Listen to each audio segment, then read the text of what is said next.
Hello and big welcome to Rehan's biology.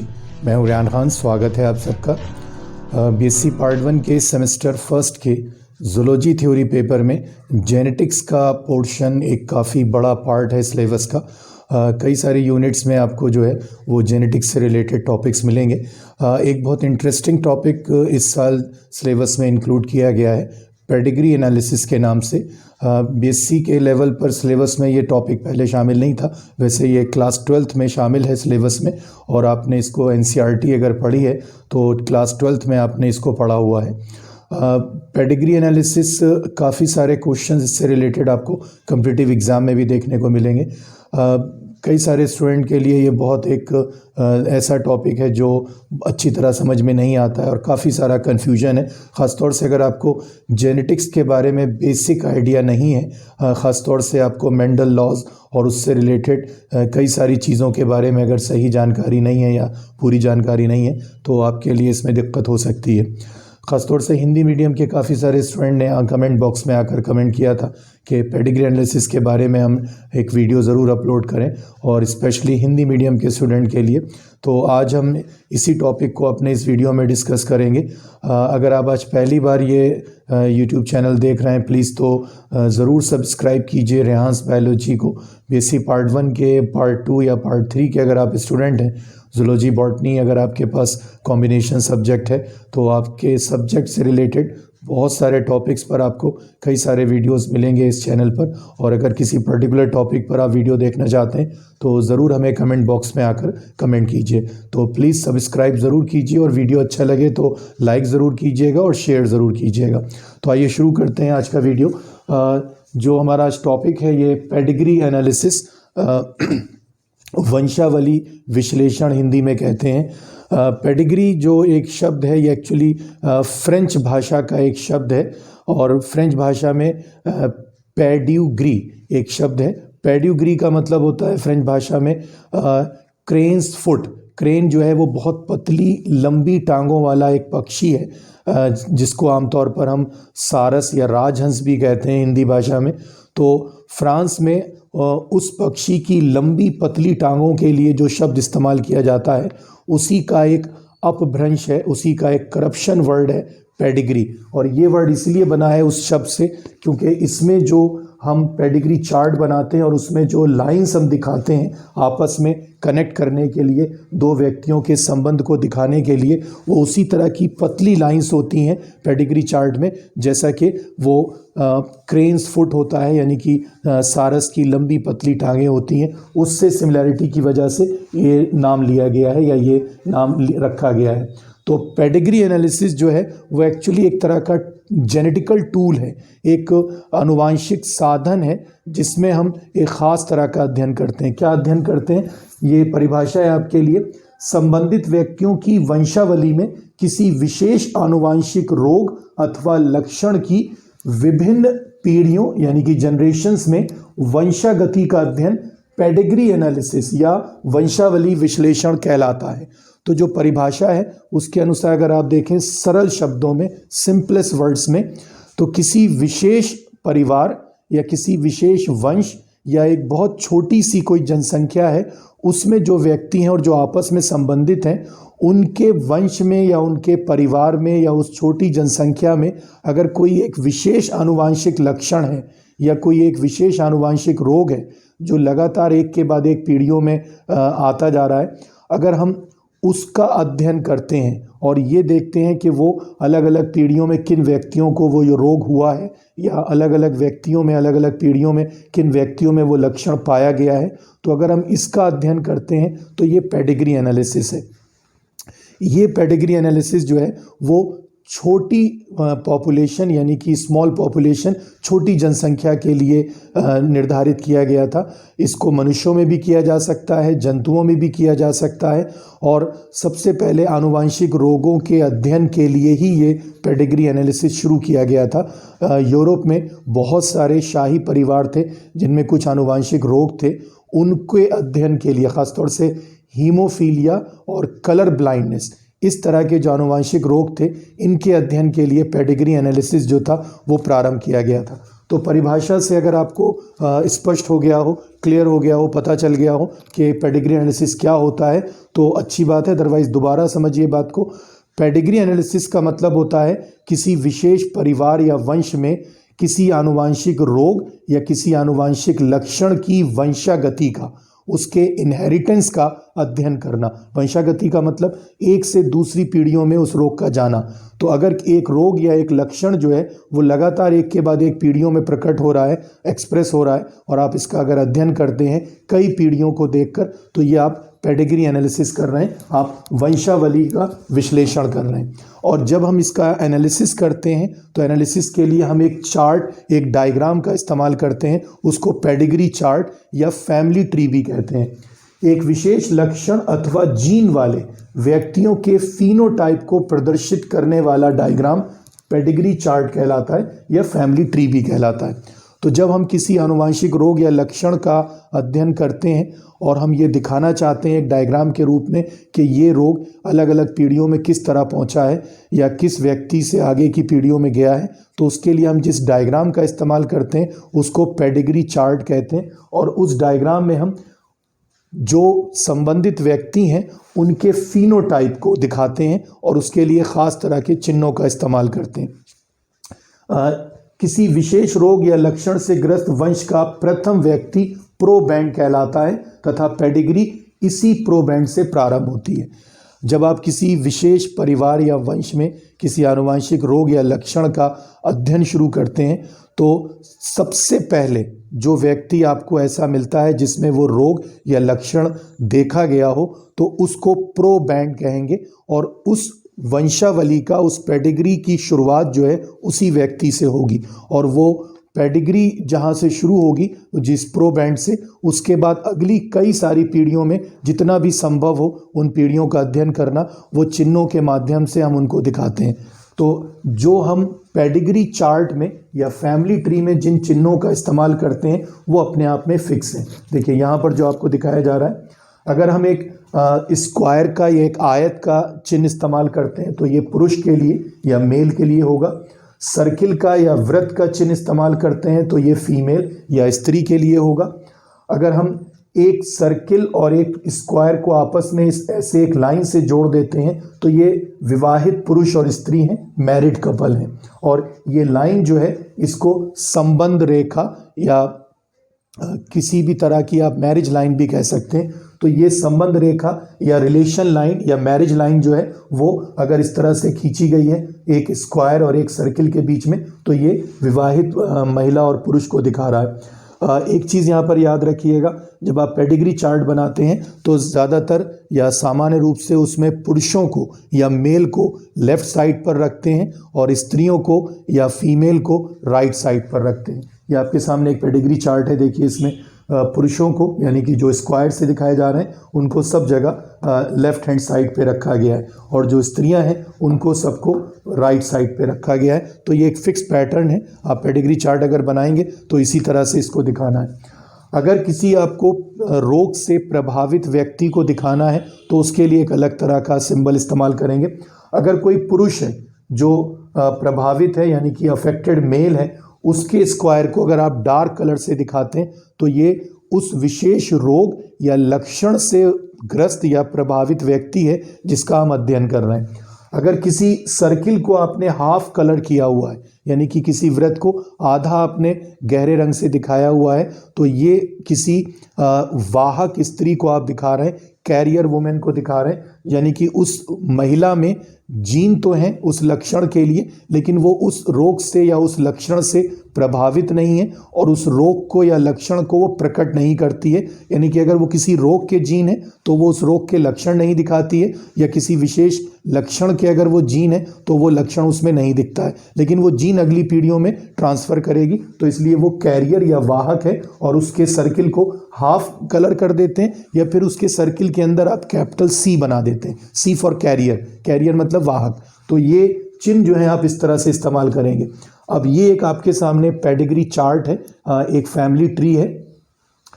ये देखिए mail है उसके लिए स्क्वायर बनाया गया, ये फीमेल है सर्किल बनाया गया, ये उनकी संबंध रेखा है, रिलेशन लाइन या मैरिज लाइन है। तो इसके द्वारा ये दोनों आपस में जुड़े हैं यानी कि ये विवाहित स्त्री और पुरुष हैं। ये फादर और मदर हैं। उसके बाद एक और वहाँ से आप एक लाइन ड्रॉ करेंगे और उसके बाद एक अगली लाइन में जो आप दिखाएंगे मेल और फीमेल को, वो एक्चुअली इन मदर फादर की अगली पीढ़ी है, इनके पुत्र और पुत्रियां हैं। यहाँ पर देखिए ये स्क्वायर है, ये स्क्वायर है और ये सर्किल है, यानी कि ये इन विवाहित महिला पुरुष का पुत्र है, ये दूसरा पुत्र है और ये पुत्री है। ये जब आप इस तरह से दिखाते हैं दूसरी पीढ़ी को, तो इसमें सिंबल तो फिक्स रहते हैं। आपने स्क्वायर दिखाया तो वो पुत्र या सन के लिए, सर्किल दिखाया तो पुत्री या डॉटर के लिए, और जिस क्रम में उनका जन्म हुआ है, जो उनका सीक्वेंस ऑफ बर्थ है, यानी कि कौन किसके बाद पैदा हुआ है, उसी सीक्वेंस में आप दिखाएंगे। तो अगर उनकी पहली संतान कोई पुत्र होगा तो आप उसको सबसे पहले लेफ्ट साइड में दिखाएंगे। दूसरी संतान भी उनका पुत्र है तो फिर उसको सर्किल को आप जो स्क्वायर है उसको दूसरे नंबर पर दिखाएंगे। तीसरी संतान अगर पुत्री है तो फिर ये तीसरे नंबर पर आप इस तरह से सर्किल को दिखाएंगे। इन दूसरी पीढ़ी के सदस्यों का जिनसे विवाह हुआ है उनको यहीं पर कनेक्ट करके दिखाया जाता है। इन माता पिता के पुत्र का अगर विवाह हुआ है तो उसकी जो पत्नी है उसको इस तरह के सर्किल के साथ में दिखाएंगे, और ये अगली पीढ़ी है, इनके अगली पीढ़ी के ये सदस्य हैं, इनका पुत्र और पुत्री। तो ये आप पहली पीढ़ी माता पिता की, अगली पीढ़ी उनके पुत्र पुत्रियों की, फिर उनके विवाहित पुत्र और पुत्रियों की अगली पीढ़ी उनके बच्चों की, और फिर इनके बच्चों का जिनसे विवाह हुआ होगा उनको भी आप यहीं कनेक्ट करके अगली पीढ़ी दिखा सकते हैं। तो लगातार आप कई पीढ़ियाँ 5 से 7 या 8 तक पीढ़ियों को जो है वो किसी फैमिली ट्री या किसी पेडिग्री चार्ट में दिखा सकते हैं, लेकिन जो उसके नियम है वो अपने आप में निश्चित हैं। अगर आप स्क्वायर से दिखा रहे हैं तो ये पुरुष या मेल है, सर्किल से दिखा रहे हैं तो फीमेल या स्त्री है, आपस में एक लाइन से इनको कनेक्ट किया गया है तो ये विवाहित स्त्री और पुरुष हैं। अगली लाइन में जो उनकी अगली पीढ़ी दिखाई गई है उसमें लेफ्ट से राइट साइड पर अगर आपने सर्किल और स्क्वायर बनाए तो वो उनके पुत्र और पुत्रियों को दिखा रहे हैं, और जिनके साथ उनका विवाह होगा उनको भी आप इसी तरह से कनेक्ट करके दिखाएंगे। तो किसी भी रोग की वंशागति को, यानी कि किसी भी रोग के इनहेरिटेंस को हम पेडिग्री चार्ट के माध्यम से आसानी से समझ सकते हैं। कैसे इसको समझ सकते हैं? अगर आप मान लीजिए कोई ऐसा पेडिग्री चार्ट देख रहे हैं जिसमें आपको देखने से लग रहा है कि उसके अंदर जो स्त्री और पुरुष दिखाए गए हैं, मेल और फीमेल दिखाए गए हैं, अगर आधे आधे प्रभावित हैं उस रोग से या लक्षण से, 50% पुरुष भी प्रभावित हैं और 50% अगर स्त्रियां भी प्रभावित हैं, तो डेफिनेटली ये कोई ऐसा रोग है जिसके जीन ऑटोसोम्स पर हैं। और अगर आपको ऐसा लगता है चार्ट को देखने पर कि कोई लक्षण या रोग जो है वो पुरुषों में अधिक दिख रहा है और पुरुषों से उनके पुत्रों में भी जा रहा है, तो ये डेफिनेटली कोई ऐसा रोग होगा जो वाई लिंक्ड होगा, और ये रोग जो है उसके जीन वाई क्रोमोसोम पर होंगे। इसी तरह से अगर कोई ऐसा लक्षण या रोग है जो आपको देखने से लग रहा है पेडिग्री चार्ट को कि ये केवल स्त्रियों में दिख रहा है और स्त्रियों से ही, किसी प्रभावित स्त्री से ही अगली पीढ़ी में जा रहा है, पुरुषों से इसका स्थानांतरण नहीं हो रहा है, तो ये कोई ऐसा रोग हो सकता है या लक्षण जिसके जीन्स माइटोकॉन्ड्रिया पर पाए जाते हों, क्योंकि माइटोकॉन्ड्रिया जो है वही किसी एग सेल, यानी कि जो मादा जो गैमीट होते हैं उनके अंदर जो पाई जाती हैं वही आगे जाइगोट में माइटोकॉन्ड्रिया पहुंचती हैं। तो अगर कोई ऐसे जीन है जिसके लिए माइटोकॉन्ड्रिया के अंदर कोई ऐसा रोग है जिसके जीन माइटोकॉन्ड्रिया के अंदर होंगे, तो वो केवल माता से ही अगली पीढ़ी में स्थानांतरित होगा, पिता से स्थानांतरित नहीं होगा। यहाँ पर एक छोटी सी बात और आपके लिए क्लियर करना ज़रूरी है। जो हमारे आनुवांशिक लक्षण या रोग होते हैं वो जीन्स द्वारा निर्धारित होते हैं, और जीन्स डीएनए पर पाए जाने वाले न्यूक्लियोटाइड्स का विशेष क्रम होते हैं या नाइट्रोजन बेसिस का विशेष क्रम या स्पेसिफिक सीक्वेंस होते हैं। तो जो डीएनए पर जीन्स पाए जाते हैं किसी रोग के लक्षण के लिए या आनुवांशिक लक्षण के लिए, तो वो एक से अगली पीढ़ियों में स्थानांतरित होते हैं, माता पिता से उनकी अगली पीढ़ियों में, और ये डीएनए जो है वो हिस्टोन प्रोटीन के साथ मिलकर क्रोमोसोम्स बनाते हैं, गुणसूत्र बनाते हैं। और आप जानते हैं 2 तरह के गुणसूत्र होते हैं, एक वो गुणसूत्र जिन पर ऐसे जीन्स पाए जाते हैं जो हमारे सामान्य शारीरिक लक्षणों को, नॉर्मल बॉडी कैरेक्टर्स या सोमैटिक कैरेक्टर्स को कंट्रोल करते हैं, तो ऐसे क्रोमोसोम्स को कहते हैं ऑटोसोम्स। और जो दूसरे तरह के क्रोमोसोम्स हैं जिन पर वो जीन्स पाए जाते हैं जो किसी व्यक्ति के नर या मादा होने को निर्धारित करते हैं, यानी कि किसी व्यक्ति के मेल या फीमेल होने को तय करते हैं, तो ये सेक्स क्रोमोसोम्स या एलोसोम्स कहलाते हैं। इसका छोटा सा एग्जाम्पल है जिससे आपको शायद याद रहेगा। मनुष्यों में आपको मालूम है जो ह्यूमन बींग्स हैं उनके अंदर जो डिप्लॉयड सेल्स होती हैं, द्विगुणित कोशिकाएं होती हैं, उनमें कुल 46 क्रोमोसोम्स 46 गुणसूत्र पाए जाते हैं जो 23 जोड़ों के रूप में 23 पेयर्स के रूप में होते हैं। उनमें से 22 जोड़े यानी कि 44 क्रोमोसोम जो हैं 22 पेयर्स यानी कि 44 क्रोमोसोम जो हैं वो ऑटोसोम्स हैं, और केवल 2 क्रोमोसोम यानी कि जो एक जोड़ा है 2 क्रोमोसोम का एक पेयर है वो सेक्स क्रोमोसोम का होता है। 2 तरह के सेक्स क्रोमोसोम हम लोगों में पाए जाते हैं, एक्स और वाई। महिलाओं में, स्त्रियों में या फीमेल में एक्स जो गुणसूत्र है वो सेक्स क्रोमोसोम के रूप में है, लिंग गुणसूत्र के रूप में है, और पुरुषों में एक्स और वाई 2 तरह के सेक्स क्रोमोसोम हैं जो एक पेयर की फॉर्म में होते हैं। तो पुरुषों में यानी कि मेल में जो जीनोटाइप होगा वो 44 प्लस XY यानी कि 44 ऑटोसोम्स और XY सेक्स क्रोमोसोम, और महिलाओं में या स्त्रियों में जो जीनोटाइप होगा वो 44 प्लस XX यानी कि 44 ऑटोसोम्स और XX उनके सेक्स क्रोमोसोम्स। तो अब आपको क्लियर हो जाना चाहिए कि अगर किसी आनुवांशिक रोग या लक्षण के लिए जो जीन्स हैं वो ऑटोसोम्स पर पाए जाएंगे तो ऐसा पेडिग्री एनालिसिस ऑटोसोमल लिंक्ड कहलाएगा, और अगर किसी के लिए जीन्स सेक्स क्रोमोसोम्स पर पाए जाएंगे तो वो सेक्स क्रोमोसोम के अनुसार एक्स लिंक्ड या वाई लिंक्ड कहलाएगा। तो अगर हम पेडिग्री एनालिसिस करते हैं तो हमें पता चलता है कि मनुष्यों में जो आनुवांशिक रोग या लक्षण हैं उनकी वंशागति कई तरह की हो सकती है, 5 से 6 तरह की या उससे भी ज़्यादा की।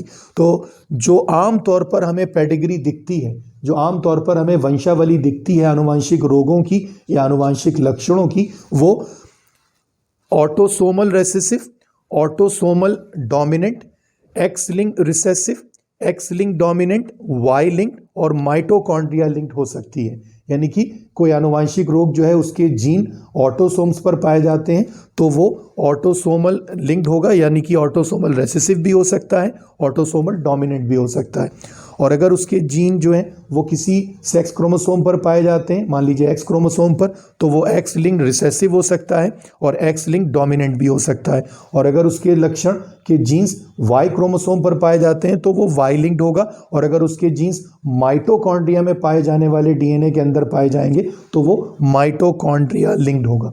तो ये जो हमारे सामने 5 से 6 या 6 तरह के जो पेडिग्री बताई जा रही हैं, हम इनको एक एक करके एनालाइज करेंगे। कुछ पॉइंट्स में आपको बताया जाएगा कि आप कैसे पहचानेंगे किसी पेडिग्री चार्ट को देखकर कि ये किस तरह का इनहेरिटेंस है, किस तरह की वंशागति है। ये आपके लिए बहुत इंपॉर्टेंट थ्योरी के पर्पज से भी है इसको समझना और जानना और देखना, और इसके अलावा आपको ऑब्जेक्टिव क्वेश्चन बहुत सारे कॉम्पिटिटिव एग्जाम में मिलते हैं, तो वहाँ पर भी आप अगर ये पहचान सकते हैं पेडिग्री चार्ट को देखकर कि ये किस तरह का इनहेरिटेंस है, तो आप आसानी से उन क्वेश्चंस का आंसर दे सकते हैं। पेडिग्री एनालिसिस को समझने के लिए जो विभिन्न प्रकार के पेडिग्री चार्ट हमें देखने को मिलते हैं, उससे हमें मालूम होता है कि जो पेडिग्री एनालिसिस में हम देखते हैं रोगों की वंशागति या किसी आनुवांशिक लक्षण की वंशागति या इनहेरिटेंस, वो ऑटोसोमल और सेक्स लिंक दोनों प्रकार का हो सकता है। तो अभी जो आपको बताया कि 6 से 7 प्रकार की वंशागति या इनहेरिटेंस हो सकता है किसी भी जेनेटिकल डिजीज़ या जेनेटिकल कैरेक्टर का या आनुवांशिक लक्षण या आनुवांशिक रोग का, तो उनको आइए एक एक करके हम एनालाइज करते हैं। इस सीक्वेंस में पहला जो हमारे लिए केस है वो ऑटोसोमल रिसेसिव का है।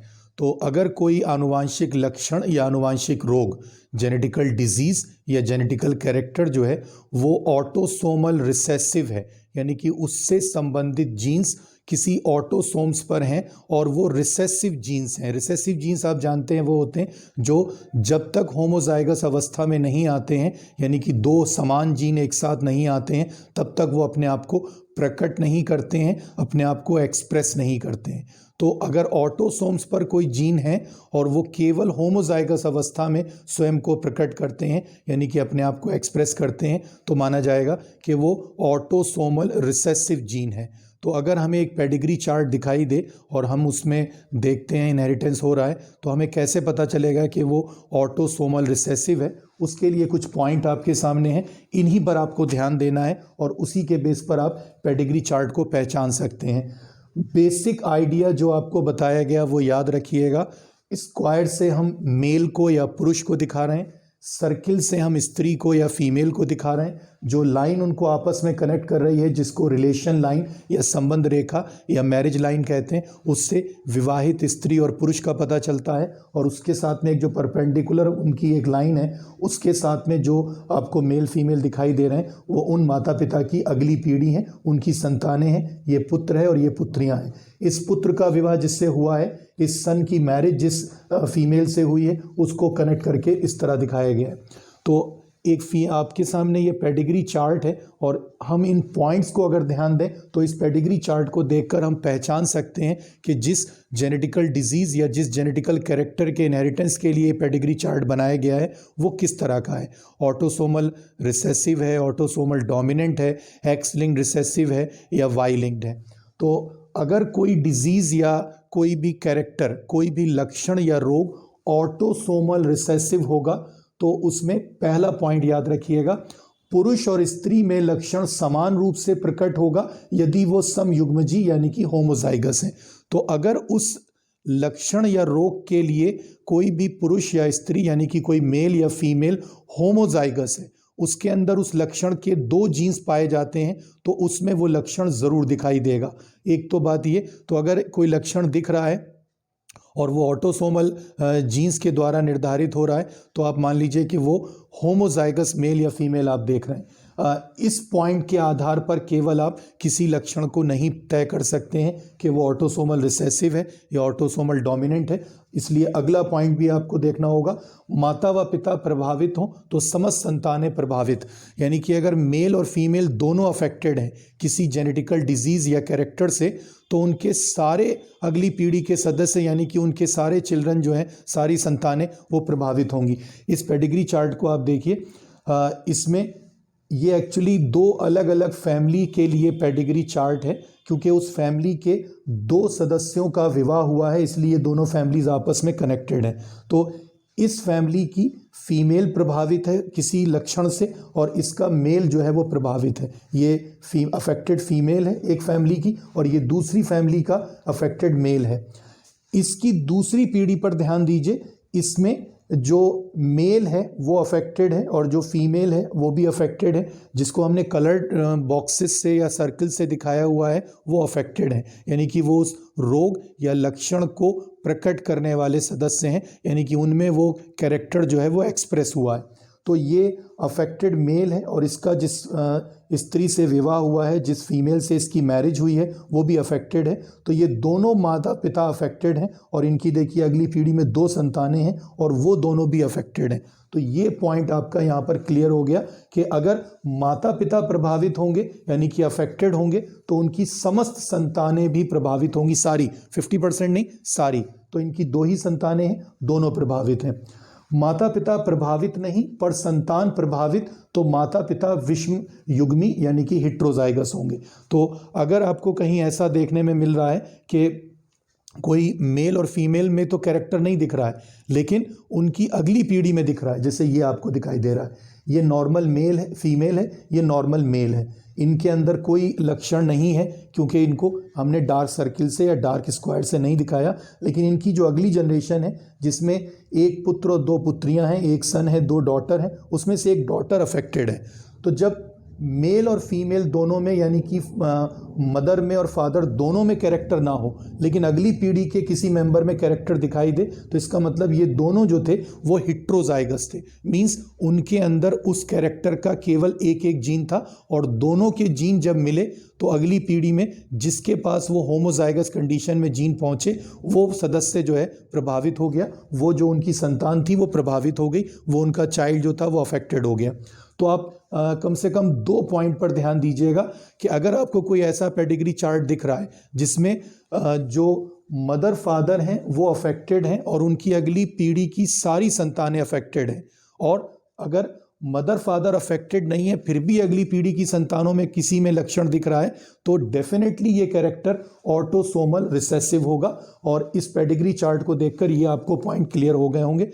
2 एग्जाम्पल याद रखिएगा, ये दोनों आनुवांशिक रोग हैं, एक तरह के जेनेटिकल डिजीजेज हैं, फिनाइल कीटोन्यूरिया और सिकल सेल एनीमिया। ये बहुत कॉमनली नाम इस्तेमाल होता है। इसमें हमारी आरबीसीज जो हैं वो सिकल शेप, हसिया की आकृति की हो जाती हैं, और इसके लिए जो जीन है वो ऑटोसोम्स पर पाया जाता है। क्रोमोसोम नंबर 11 है उसके ऊपर इसके लिए जीन होता है। तो ये दोनों जो आनुवांशिक रोग हैं, जो दोनों जेनेटिकल डिजीज़ हैं, फिनाइल कीटोन्यूरिया और सिकल सेल एनीमिया, ये ऑटोसोमल रिसेसिव कैरेक्टर्स के एग्जाम्पल हैं। तो ये 3 पॉइंट अगर आप ध्यान रखते हैं और इस पेडिग्री चार्ट को ध्यान रखते हैं तो आपको कोई भी ऐसी प्रॉब्लम दी जाएगी जिसको ऑटोसोमल रिसेसिव के तौर पर दिखाया गया होगा तो आप तुरंत पहचान सकते हैं। दूसरा हमारे लिए जो एग्जाम्पल है वो ऑटोसोमल डोमिनेंट कैरेक्टर का है, यानी कि वो लक्षण जिनके जीन किसी ऑटोसोम्स पर होंगे, किसी ऑटोसोमल क्रोमोसोम पर होंगे, लेकिन उसके जीन जो है वो डोमिनेंट होंगे, यानी कि वो जीन अकेला होगा तब भी लक्षण को प्रकट करेगा, और अगर वो जोड़े के रूप में होगा तब भी लक्षण को प्रकट करेगा। तो ऐसे कैरेक्टर जिनके जीन ऑटोसोम्स पर हों और वो जीन अकेले या जोड़े में होने पर स्वयं को प्रकट करते हो, अपने आप को एक्सप्रेस करते हो, तो वो कैरेक्टर ऑटोसोमल डोमिनेंट कैरेक्टर या ट्रेट्स कहलाएंगे। उनके लिए जो हमारे पास पॉइंट्स हैं उनको देखते हैं, फिर इस पेडिग्री चार्ट को देखते हैं। पुरुष और स्त्री समान रूप से लक्षण प्रकट करते हैं, ये आप जो पॉइंट है ये आप दोनों के लिए कॉमन मान सकते हैं। ऑटोसोमल रिसेसिव के लिए भी और ऑटोसोमल डोमिनेंट के लिए भी आप याद रखिएगा, अगर कोई आनुवांशिक लक्षण, जेनेटिकल कैरेक्टर फीमेल और मेल दोनों में समान रूप से प्रकट हो रहा है तो वो डेफिनेटली एक ऑटोसोमल कैरेक्टर है। अब वो डोमिनेंट है या रिसेसिव है वो फर्दर पॉइंट्स को देखकर आप कंफर्म कर सकते हैं, लेकिन एक पॉइंट ये याद रखिएगा, कोई भी पेडिग्री चार्ट अगर आप देखेंगे और आपको लगेगा कि ये 50% फीमेल में भी दिखाई दे रहा है कैरेक्टर और 50% मेल में भी दिखाई दे रहा है, तो डेफिनेटली आप श्योर हो जाइएगा कि ये कोई ऑटोसोमल कैरेक्टर है। डोमिनेंट है या रिसेसिव है वो फर्दर कुछ पॉइंट्स को आप डिस्कस करेंगे या देखेंगे तो आपको कन्फर्म हो जाएगा। तो पुरुष और स्त्री दोनों में समान रूप से प्रकट होता है, ये कॉमन कैरेक्टर है, लेकिन इसके बेस पर केवल आप तय नहीं कर सकते हैं कि ये ऑटोसोमल डोमिनेंट है या रिसेसिव है, तो आगे के कैरेक्टर देखना होंगे। आगे के कैरेक्टर में पिता से पुत्रों में वंशागति होती है। पिता से पुत्रों में यानी कि अगर अफेक्टेड फादर है, प्रभावित पिता है, तो उसका जो पुत्र है उसके अंदर भी वो लक्षण जाएगा। यहाँ देखिए ये अफेक्टेड मेल है, ये इसकी अगली पीढ़ी में जो इसका पुत्र है उसके पास भी लक्षण गया है, तो पिता से पुत्रों में जो है वो वंशागति डेफिनेटली होगी। यहाँ भी देखिए अफेक्टेड मेल है और उसका पुत्र भी अफेक्टेड है, यानी कि ये प्रभावित पिता है, ये प्रभावित पुत्र है, तो अफेक्टेड फादर से जो सन है उसके अंदर इनहेरिटेंस ऐसे कैरेक्टर का ज़रूर होगा। यदि माता पिता में लक्षण नहीं तो संतान में भी नहीं, ये बहुत इंपॉर्टेंट पॉइंट है। अगर माता पिता दोनों में से किसी में भी आपको लक्षण नहीं दिखाई दे रहा है कोई, और उनकी अगली पीढ़ी में भी लक्षण नहीं दिख रहा है, तो आप श्योर हो जाइएगा कि वो ऑटोसोमल डोमिनेंट कैरेक्टर है। यानी कि जिन माता पिता में लक्षण नहीं होगा, ये देखिए दोनों नॉर्मल मेल और फीमेल हैं, इनकी अगली जनरेशन में भी किसी में भी ये कैरेक्टर, कोई कैरेक्टर नहीं इस तरह का दिखा रहा है। तो अगर माता पिता में दोनों में से किसी में लक्षण नहीं है तो उनकी अगली पीढ़ी की संतानों में भी लक्षण नहीं होगा। तो ऑटोसोमल डोमिनेंट डिजीज अगर कोई है तो उसमें एक और लक्षण होगा जो यहाँ नहीं लिखा है, आप याद रखिएगा। नॉर्मली अगर कोई ऐसा आनुवांशिक लक्षण या रोग है जो ऑटोसोमल डोमिनेंट है तो वो जनरेशन स्किप नहीं करता है, यानी कि वो पीढ़ियों को नहीं छोड़ता है। पीढ़ियों को छोड़ने से मतलब ये कि अगर एक पीढ़ी में वो लक्षण दिखा है तो अगली पीढ़ी में भी दिखेगा, और अगर एक पीढ़ी में नहीं दिखा है तो अगली पीढ़ी में नहीं दिखेगा। तो नॉर्मली ऐसा नहीं होता है कि एक पीढ़ी में दिखा अगली पीढ़ी में नहीं होगा, उसके बाद फिर एक जनरेशन के बाद दिखाई दिया वो लक्षण, तो ये स्किप नहीं करेगा, जनरेशन को बीच में नहीं छोड़ेगा। जिस जनरेशन में दिख रहा है उसकी अगली जनरेशन में ज़रूर होगा, जिस जनरेशन में दिखाई दे रहा है देखिए अगली जनरेशन में है, जिस जनरेशन में नहीं है उसकी अगली जनरेशन में भी नहीं है। 2 यहाँ पर आपके लिए नाम लिखे, इनको याद रखिएगा, ये उदाहरण है उन आनुवंशिक रोगों के जो ऑटोसोमल डोमिनेंट ट्रेट माने जाते हैं, मार्फान सिंड्रोम और पॉलीसिस्टिक किडनी डिजीज़, एक विशेष तरह का ये गुर्दे का रोग होता है, किडनी डिजीज़ होती है। तो ये दोनों जो अवस्थाएं हैं, दोनों जेनेटिकल डिजीज़ जो हैं वो ऑटोसोमल डोमिनेंट हैं। और इस पेडिग्री चार्ट को और इन पॉइंट को देखकर आपको क्लियर हो गया होगा कि ये किस तरह से आप पहचानेंगे। तो सोमल इनहेरिटेंस के बाद आइए देखते हैं कि जो सेक्स क्रोमोसोम्स हैं यानी कि एलोसोम्स, उनके ऊपर जो जीन्स होते हैं अलग अलग आनुवांशिक रोगों या लक्षणों के लिए, उनकी वंशागति को पेडिग्री चार्ट या पेडिग्री एनालिसिस में किस तरह से दिखाया जाता है। जैसा कि आप जानते हैं, मनुष्यों में एक्स और वाई दो तरह के लिंग गुणसूत्र होते हैं या सेक्स क्रोमोसोम्स होते हैं। तो एक्स और वाई क्रोमोसोम पर जो जीन्स हैं आनुवांशिक लक्षणों या रोगों के लिए, उनका अगर इनहेरिटेंस है तो उसको हम कैसे पहचानेंगे। तो यहाँ आपके लिए एक्स लिंक्ड रिसेसिव, यानी कि ये वो जेनेटिकल ट्रेट्स या आनुवांशिक लक्षणों के लिए बात हो रही है जिनके जीन्स एक्स क्रोमोसोम पर होते हैं लेकिन वो जीन्स रिसेसिव होते हैं। अभी आपको कहा कि रिसेसिव वो जीन्स होते हैं जो जब होमोजाइगस अवस्था में, यानी कि ऐसे दो जीन एक साथ आते हैं तभी खुद स्वयं को प्रकट करते हैं। तो अगर ऐसे वो जीन हैं एक्स क्रोमोसोम पर हैं तो उनकी जो वंशागति है उसको हम किसी पेडिग्री चार्ट में कैसे पहचानेंगे। तो इन तीन पॉइंट्स को आप याद रखिएगा। स्त्रियों की तुलना में पुरुषों में अधिक सामान्य लक्षण, अगर आपको कोई ऐसा आनुवांशिक लक्षण दिख रहा है जो आपको पुरुषों में ज़्यादा सामान्य रूप से दिखाई दे रहा है, स्त्रियों में कम दिख रहा है, तो आपके लिए यहाँ पर एक प्रिडिक्ट करने का, एक अनुमान लगाने का एक मौका हो सकता है कि शायद ये एक्स लिंक्ड रिसेसिव कैरेक्टर है। लेकिन केवल इस लक्षण के आधार पर निर्धारित नहीं होगा, तो आगे भी हमें पॉइंट्स देखने हैं। दूसरा पॉइंट है, पिता से पुत्रों में वंशागति नहीं होती है। तो अगर कोई एक्स लिंक्ड रिसेसिव कैरेक्टर है तो वो पुरुषों में सामान्य रूप से अधिक पाया जाएगा स्त्रियों की तुलना में, लेकिन पिता से पुत्रों में उसकी अगर वंशागति नहीं हो रही है तो आप लगभग श्योर हो जाइए कि ये कोई एक्स लिंक्ड रिसेसिव कैरेक्टर है। तीसरा पॉइंट देखिए, माता प्रभावित तो सभी पुत्रों में लक्षण, अगर आनुवांशिक रोग ऐसा है जिससे स्त्री प्रभावित है, माता प्रभावित है, तो उसके अगली पीढ़ी के सारे पुत्रों में वो लक्षण दिखेगा। ये तीन पॉइंट अगर किसी में आपको पेडिग्री चार्ट में कंफर्म हो रहे हैं तो आप श्योर हो जाइए कि वो एक्स लिंक्ड रिसेसिव कैरेक्टर है। अब यहाँ देखिए जो आपके लिए सामने एक पेडिग्री चार्ट है, ये एक अफेक्टेड मदर है, एक प्रभावित माता है, ये किसी लक्षण के लिए प्रभावित है जो एक्स लिंक्ड रिसेसिव कैरेक्टर है। और इसकी अगली पीढ़ी में देखिए दो पुत्र हैं और दोनों पुत्रों में ये लक्षण दिख रहा है। तो ये जो कैरेक्टर है, लास्ट वाला जो पॉइंट है कि अगर माता प्रभावित है तो सारे पुत्रों में लक्षण दिखेगा, तो उससे श्योर हो जाइएगा इस पॉइंट से कि जो आप पेडिग्री चार्ट देख रहे हैं वो एक एक्स लिंक्ड रिसेसिव कैरेक्टर का हो सकता है।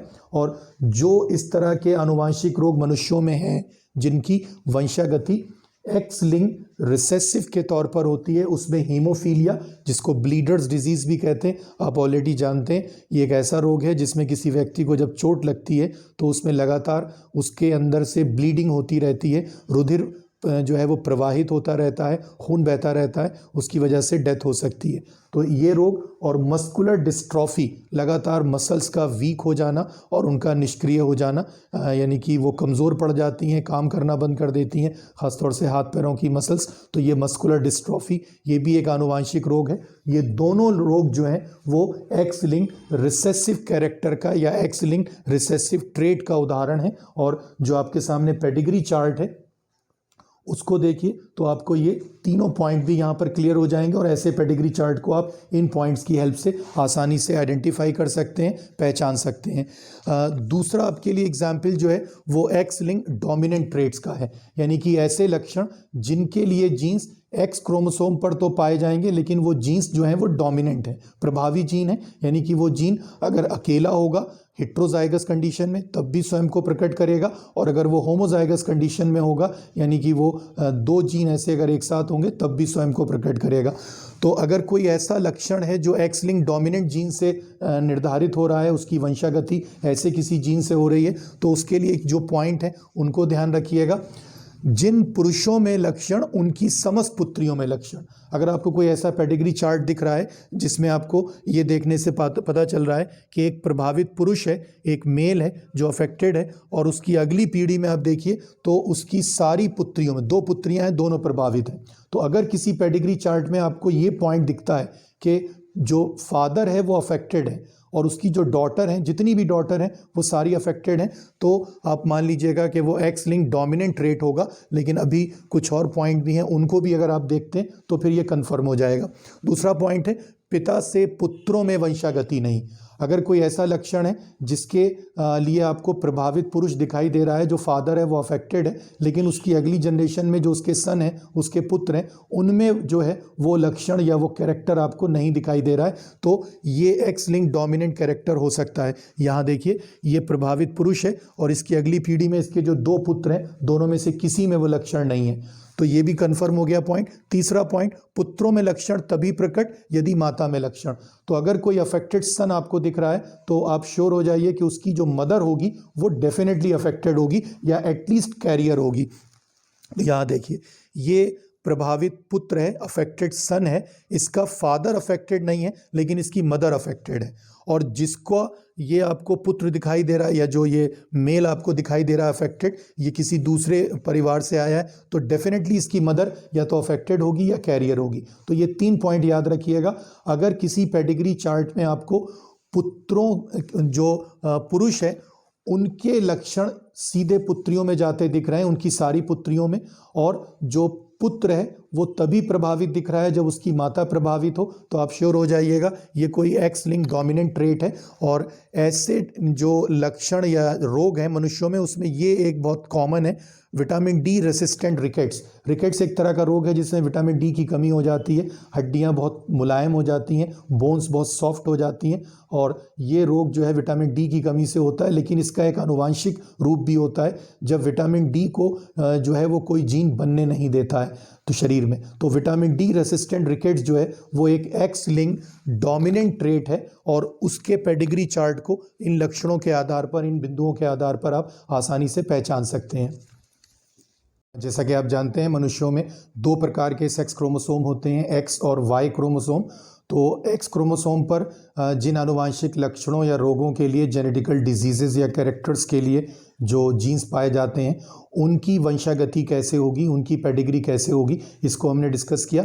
आइए अब देखते हैं कि जो वाई क्रोमोसोम हैं उन पर जिन आनुवांशिक लक्षणों के लिए जीन्स पाए जाते हैं उनकी वंशागति किस प्रकार होगी। तो अगर वाई लिंक्ड कोई जेनेटिकल ट्रेट है, कोई ऐसा आनुवांशिक लक्षण है जिसके लिए जीन वाई क्रोमोसोम पर है, तो उसकी पेडिग्री को हम कैसे पहचानेंगे। उसके लिए देखिए पहला पॉइंट है केवल पुरुषों में लक्षण तथा पिता से पुत्रों में वंशागति।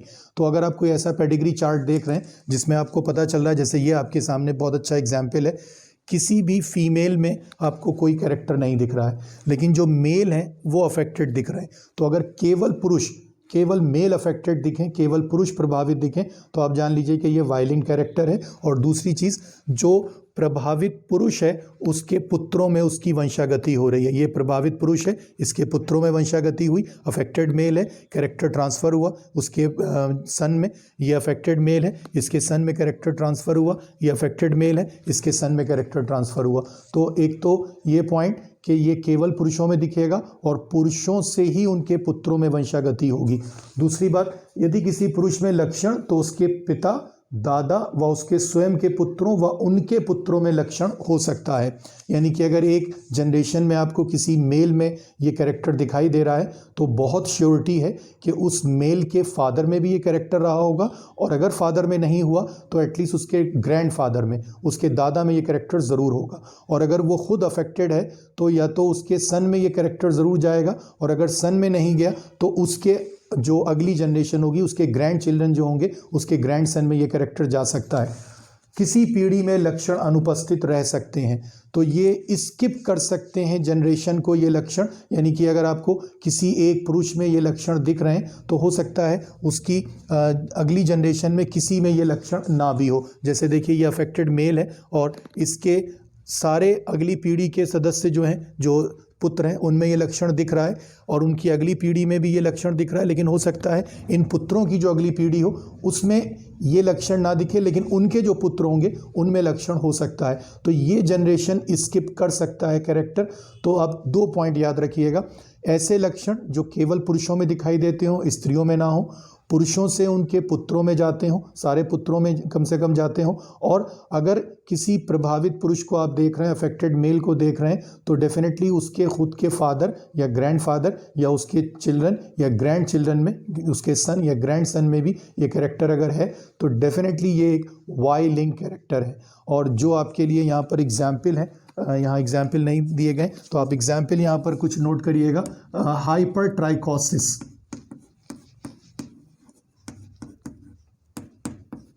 ये एक लक्षण है।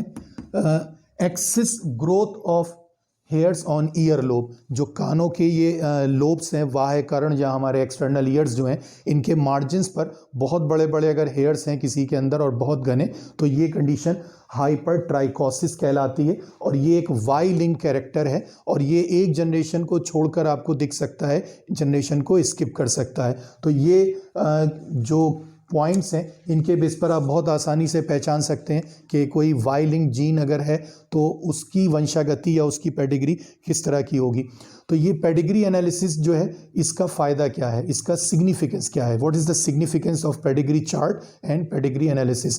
तो सबसे बड़ा फ़ायदा जो है पेडिग्री एनालिसिस का वो ये कि आपको किसी वंश में, किसी फैमिली में, किसी ख़ानदान में अगर कोई आनुवंशिक रोग चला आ रहा है कई पीढ़ियों से, तो अगर आप पेडिग्री एनालिसिस करते हैं तो आपको ये पता चल सकता है कि किन किन व्यक्तियों में ये रोग हो चुका है, किन किन व्यक्तियों में अगर कोई वर्तमान पीढ़ी है अभी उसकी, तो उनमें किस में ये रोग है और किन में ये जीन किस तरह से पहुंचा है। तो किसी भी आनुवांशिक लक्षण या रोग की वंशागति आपको अगर समझनी है तो पेडिग्री एनालिसिस उसका सबसे अच्छा माध्यम है, सबसे बेस्ट उसके लिए एक जेनेटिकल टूल है।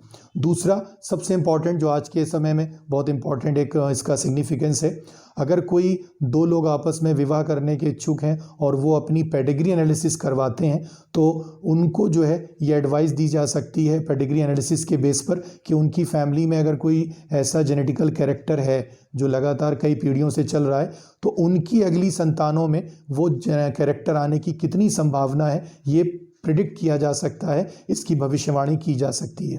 तो ये बहुत बड़ा सिग्निफिकेंस है आनुवांशिक रोगों से अगली पीढ़ियों को बचाने के लिए। पेडिग्री एनालिसिस अगर विवाह के समय करवाया जाए 2 लोगों का तो इससे बचा जा सकता है कि अगर उनमें किसी आनुवांशिक घातक आनुवांशिक रोग की फैटल जेनेटिकल डिजीज़ होने की संभावना उनकी अगली पीढ़ी के बच्चों में है तो ऐसे लोग आपस में विवाह ना करें। तो ये बहुत अच्छा एक यूज़ है पेडिग्री एनालिसिस और पेडिग्री चार्ट का। उम्मीद है आपको ये आज वीडियो पसंद आया होगा। अगर पसंद आया हो तो लाइक ज़रूर कीजिएगा, शेयर कीजिएगा, और अभी तक अगर आपने रेहांस बायोलॉजी को सब्सक्राइब नहीं किया है तो प्लीज़ सब्सक्राइब ज़रूर कीजिएगा। इस टॉपिक के इंग्लिश ट्रांसलेटेड जो नोट्स हैं उसकी PDF फाइल हम प्रोवाइड करेंगे इस वीडियो के साथ, तो आप इसके डिस्क्रिप्शन में जाकर वो लिंक देख सकते हैं। और इसके अलावा जो आपके ज़ूलॉजी पेपर के कुछ बहुत इंपॉर्टेंट टॉपिक्स हैं उनको हम अगले कुछ वीडियोस में डिस्कस करेंगे, जिसमें साइटोप्लाज्मिक इनहेरिटेंस है, प्रोटीन सॉर्टिंग है और टारगेटिंग के टॉपिक्स हैं, मेंडल लॉज हैं, और इसके अलावा जेनेटिक्स के कुछ और टॉपिक्स हैं जो आपके सिलेबस में शामिल हैं। आपको कुछ ख़ास किसी टॉपिक में अगर कोई दिक्कत है तो ज़रूर कमेंट बॉक्स में आकर कमेंट कीजिए। हम कोशिश करेंगे कि जल्द से जल्द आपके लिए उस पर एक वीडियो अपलोड करें।